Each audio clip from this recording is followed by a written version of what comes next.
Hello friend, સ્વાગત છે તમારું વિશુની રસોઈમાં। આજે આપણે કંદોઈની સ્ટાઇલમાં ગોળ ચૂરમાના લાડુ બનાવીશું। બહુ જ ટેસ્ટી લાગશે અને એકદમ પરફેક્ટ માપ સાથે આપણે આ લાડુ બનાવીશું તો આપણા લાડુ એકદમ કંદોઈ જેવા બનશે। આ લાડુ બનાવતી વખતે કઈ કઈ વાતનું ધ્યાન રાખવું એ હું તમને વિડીયોમાં જણાવીશ, તો વિડીયોમાં બન્યા રહેજો। જો વિડીયો પસંદ આવે તો વિડીયોને લાઇક કરવાનું ભૂલતા નહીં અને ચેનલને સબસ્ક્રાઇબ જરૂરથી કરી દેજો। તો ચાલો જોઈ લઈએ ગોળ ચૂરમાના લાડુ કેવી રીતે બનાવવા। લાડુ બનાવવા માટે સૌ પ્રથમ આપણે લોટ બાંધવાનો છે। તો અહીંયા હું 1 કિલોના માપથી લાડુ બનાવું છું। તો મેં અહીંયા 700 ગ્રામ જેટલો કરકરો ઘઉંનો લોટ આવે છે, જે ભાખરીનો તે લીધો છે। એમાં આપણે મોયણ એડ કરવાનું છે। તો અહીંયા મેં 1 કપથી પણ ઉપર મોયણ એડ કર્યું છે। તો મોયણ આપણે એ રીતનું લેવાનું કે આપણા લોટમાં પરફેક્ટ રીતે મોયણ આવી જાય અને મુઠ્ઠીનો શેપ વળે એટલું આપણે મોયણ લેવાનું છે। મોયણનું પ્રમાણ આપણે ઓછું નથી રાખવાનું, વધી જશે તો ચાલશે પણ ઓછું હશે તો ખાવામાં સારા નહીં લાગે, એટલે અહીંયા મોયણ પરફેક્ટ લેવાનું છે। આ રીતનું અહીંયા મુઠ્ઠી વળે તેટલું આપણે મોયણ લઈશું। હવે આપણે તેમાં થોડું થોડું પાણી એડ કરી અને લોટ બાંધવાનો છે। લોટ અહીંયા આપણે કઠણ પણ નહીં અને ઢીલો પણ નહીં, એ રીતનો આપણે લોટ બાંધી લઈશું। અહીંયા તમે જોઈ શકો છો કે આપણે લોટ બાંધી લીધો છે। તો આ રીતનો લોટ બાંધી લેવાનો છે અને હવે આપણે આ લોટમાંથી મુઠિયા વાળવાના છે। તો લોટને આપણે સરસ રીતે થોડો મસળી લેવાનો છે, જેથી આપણો લોટ અંદરથી પણ સોફ્ટ અને બહારથી પણ સોફ્ટ થઈ જાય। અને આપણે લોટમાંથી એક લુઓ લઈ આ રીતનો લાંબો શેપ આપી દેવાનો છે અને આ રીતે અંદરથી થોડી જગ્યા રહે અને અંદરથી પતલું રહે તે રીતે આપણે મુઠિયાને વણી લેવાનું છે। તમે જોઈ શકો છો આ રીતે આપણે મુઠિયાનો શેપ આપી લઈશું।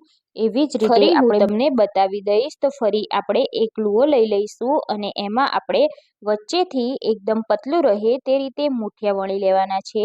તો આ મુઠિયાને વધારે જાડા નથી રાખવાના, જો મુઠિયા જાડા હશે તો તળવામાં તે કાચા રહી જશે, એટલે જેટલા બને તેટલા મુઠિયાને પતલા રાખવાના છે।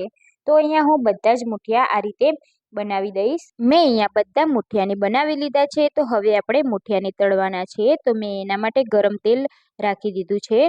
તો ગરમ તેલમાં આપણે હાઈ ફ્લેમ પર આ મુઠિયાને તળવાના છે। તો પેનમાં જેટલા સમાય એટલા આપણે મુઠિયાને એડ કરી દેવાના છે। તો મેં અહીંયા 7 થી 8 નંગ જેટલા મુઠિયા એક પેનમાં એડ કરી દીધા છે। તો હવે આપણે આ મુઠિયાને હાઈ ફ્લેમ પર તળવાના છે। તો આપણે વચ્ચે વચ્ચે આ રીતે હલાવતા જઈશું અને બધી જ બાજુ મુઠિયા તળાઈ જાય તે રીતે આપણે તેને તળી લેવાના છે। જ્યાં સુધી તેનો કલર ચેન્જ ના થાય અને તમને લાગે નહીં કે તે તળાયા છે ત્યાં સુધી આપણે તેને તળવાના છે। મુઠિયાને તળતી વખતે લગભગ 10-1 મિનિટ જેટલો સમય લાગે છે। આ રીતે પતલા બનાવ્યા હશે તો મુઠિયા જલ્દીથી તળાઈ જશે, જો વધારે જાડા હશે તો મુઠિયા તળાતા વધારે સમય લાગે છે।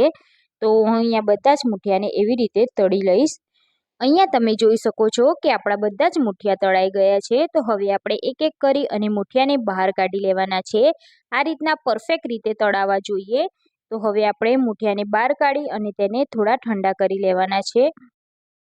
તો આપણા મુઠિયા ઠંડા થાય ત્યાં સુધી આપણે ચણાના લોટને શેકવાનો છે। તો કંદોઈ જ્યારે મુઠિયા બનાવે ત્યારે અંદર ચણાનો લોટ એડ કરતો હોય છે। તો હવે આપણે એના માટે અડધો કપ જેટલું ઘી લેવાનું છે અને આપણે તેમાં અડધા કપ જેટલો ચણાનો લોટ એડ કરવાનો છે।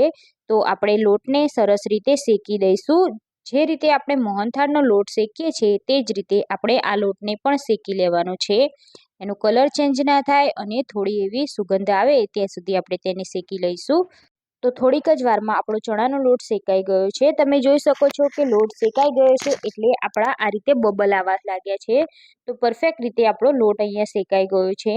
તો ચણાનો લોટ એડ કરવાથી લાડવાનો ટેસ્ટ ખૂબ જ સરસ આવશે, એટલે જરૂરથી એડ કરવાનો। તો અહીંયા આપણે આ લોટને પણ સાઈડમાં રાખી દઈશું। તો અહીંયા આપણા મુઠિયા પણ સરસ રીતે ઠંડા થઈ ગયા છે। તો હવે આપણે મુઠિયાને આ રીતે ભાગી લેવાના છે। બધા જ મુઠિયાના ટુકડા કરી અને તેને મિક્સર જારમાં એડ કરી દઈશું। તો આ રીતે ટુકડા થઈ જાય એટલે આપણે મિક્સર જારમાં એડ કરી અને તેને પીસી લેવાનું છે। તો એકદમ સ્મૂથ આપણે પીસી લેવાનું છે। તો થોડા થોડા ટુકડા એડ કરી આપણે પરફેક્ટ રીતે તેની એકદમ સરસ રીતે પીસી લઈશું અને પછી આ રીતનો ઘઉંનો ચારણો આવે છે તેનાથી આપણે તેને ચાળી લેવાના છે, જેથી મુઠિયાના લોટમાં ગાંઠા પડી ગયા હોય તો તે નીકળી જાય। તો અહીંયા આપણે ચારણાથી બધા જ મુઠિયા આ રીતે પીસી અને ચાળી લઈશું। તો જો તમે એકદમ સ્મૂથ પીસ્યું હશે તો તમારે ચારવાની કોઈ પણ જરૂર નથી, પણ અહીંયા આપણે એકવાર ચારીને લઈશું તો આપણા પરફેક્ટ રીતે મૂઠિયા વળશે. તો અહીંયા હું એવી જ રીતે બધો જ લોટને ચાળી લઈશ. તો અહીંયા મેં બધા જ લોટને ચાળી લીધો છે. તો તમે જોઈ શકો છો આ રીતનું પરફેક્ટ હોવું જોઈએ. તો હવે આપણે તેમાં કાજુ બદામ અને પિસ્તાને પીસી અને એડ કરી દેવાનું છે. તો મેં અહીંયા 1 કપ જેટલા કાજુ બદામને પીસી અને એડ કરી દીધા છે. સરસ રીતે આપણે મિક્સ કરી લઈશું. સાથે આપણે સૂકી દ્રાક્ષ પણ એડ કરીશું. તો મેં અહીંયા અડધા કપ જેટલી સૂકી દ્રાક્ષ લીધી છે અને તેને પણ આપણે એડ કરી દઈશું. તો દ્રાક્ષ એડ કરવાથી લાડવાનો ટેસ્ટ ખૂબ જ સરસ આવે છે, એટલે દ્રાક્ષ જરૂરથી એડ કરવાની. હવે જે આપણે ચણાનો લોટને શેકીને રાખ્યો છે તે આપણે એડ કરી દેવાનો છે. તો અહીંયા હું ઠંડો થાય પછી જ એડ કરવાનો છે. તો આપણે આ ચણાનો લોટ ઠંડો થઈ ગયો છે. તો હવે આપણે બધો જ લોટ એડ કરી દઈશું. તો લોટ એડ કર્યા પછી આપણે સરસ રીતે તેને મિક્સ કરી લેવાનું છે. તો અહીંયા મેં સરસ રીતે બધું જ મિક્સ કરી લીધું છે. તો આ રીતે મિક્સ થઈ જાય એટલે હવે આપણે તેમાં ગોળ એડ કરવાનું છે. તો ગોળને આપણે ડાયરેક્ટલી એડ નહીં કરીએ, આપણે તેને થોડો શેકી અને પછી એડ કરીશું. તો મેં અહીંયા મોટી એક પેન લીધી છે, તેમાં આપણે ઘી એડ કરવાનું છે. તો ટોટલ અહીંયા 500 ગ્રામ જેટલું આપણે ઘી એડ કરીશું. જો જરૂર લાગશે તો આપણે ઉપરથી પણ ઘી એડ કરીશું, પણ પહેલાં આપણે 500 ગ્રામ જેટલું ઘી એડ કરીશું. તો ઘીને આપણે સરસ રીતે ગરમ કરી લેવાનું છે. ઘી ગરમ થઈ જાય એટલે આપણે જે ગોળ લીધો છે તે એડ કરી દેવાનું છે. તો મેં અહીંયા 500 ગ્રામ જેટલો ગોળ લીધો છે. 1 કિલો લાડવા બનાવતા હોય ત્યારે 500 ગ્રામ જેટલું ઘી અને 500 ગ્રામ જેટલો ગોળ લેવાનો.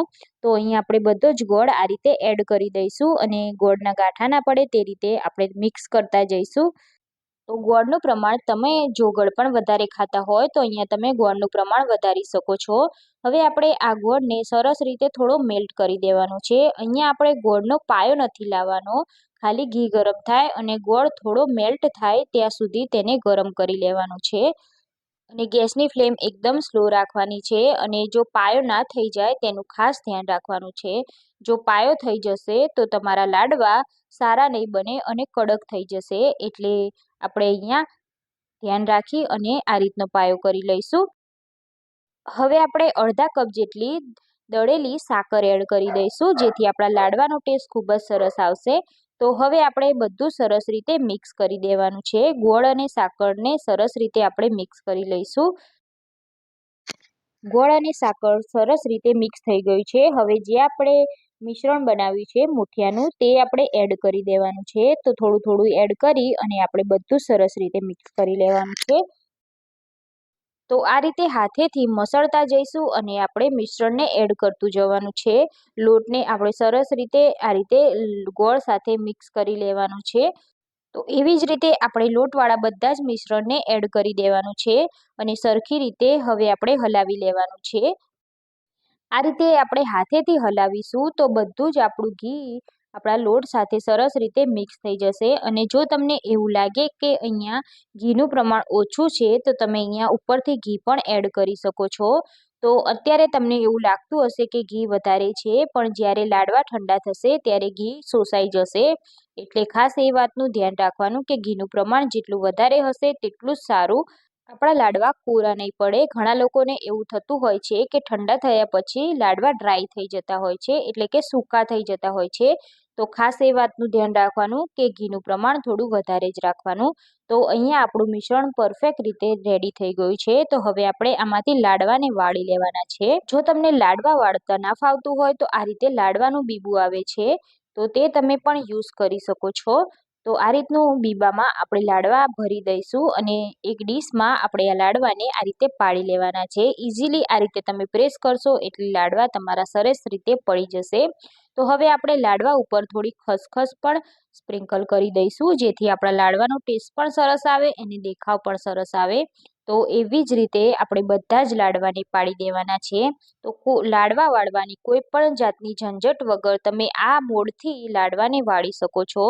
તો એવી જ રીતે હું મોડના ઉપયોગથી બધા જ લાડવાને વાળી અને તૈયાર કરી લઈશ.